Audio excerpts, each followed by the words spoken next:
এইজন্য সাইডা দিলাম। রুকো যারা, সবার করো। আমি বড় লোক না, কিন্তু বড় লোকের মতো টাকা উড়াই।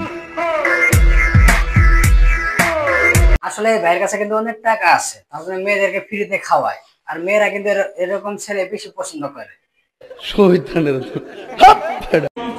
তুই যত কিছুই করস আমার লেভেল আইতে পারবি না। গরিব হইতে পারি, মাগার ছোট লোক না। পকেটে টাকা থাকলে আন্দা গন্ধ উড়াই, তোমার মতো রাইখা দেই না। আর এই হচ্ছে একটা বেহেনচোদ না, মানে সে কিন্তু টাকা কোনো সময় তার পকেটে রাখে না। যত টাকা ইনকাম করে তত টাকা সে কিন্তু উড়াই দেয়। তার পকেটে টাকা থাক আর না থাক, সে কিন্তু এটা মিথ্যা কথা একদম বলতেই পারবে, সে কিন্তু টাকা এরকম করে উড়ায়।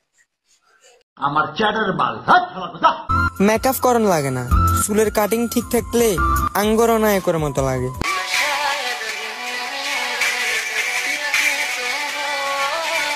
এই বাইরের ভিডিও দেখে আপনারা কেউ আবার হাসেন না। ঠিক আছে ঠিক আছে। কারণ এই যেভাবে চুলটা কাটছে দেখে তো শুধু মনে হচ্ছে এক নম্বরে গরু চুল না, মানে ঠিক চুলের মতনই দেখা যায়। যে যোগে একসাথে 5-6টা রিলেশন করা যায়, সে যোগে আমি শুধু তোমাকে নিয়ে পড়ে আছি। তো এবার বুঝে নাও তুমি আমি তোমাকে কতটা ভালোবাসি। দেখো দেখো, তার চুলের হিসাব দেখে কিন্তু একটা মেয়ে তার প্রেমে পড়ে গেছে।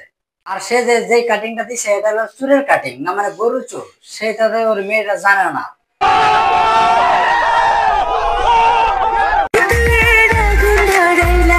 এত সহজেই পেয়ে যাইবা, এতটা সস্তা আমি না। চাইতে চাইতে পাগল হয়ে যাইবা, তবুও তো আমারে পাইবা না। তোর মাথা নষ্ট। হ ভাই, তোর এই ভালোবাসা দেখার জন্য কিন্তু আমরা ইনস্টাগ্রামে যাই ঢুকি।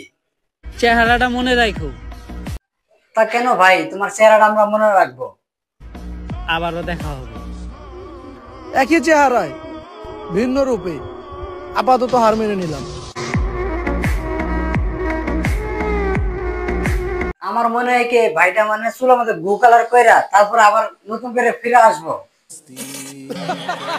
না হলে একটা মানুষের চেহারা কিভাবে পরিবর্তন হতে পারে। তো বন্ধুরা, আজকের জন্য এইটুকু ভিডিও থাকলে, যদি ভিডিওটা ভালো লাগে অবশ্যই একটা লাইক করে যাবা। পরবর্তী ভিডিওতে আবার দেখা হবে আমাদের। Tata bye bye.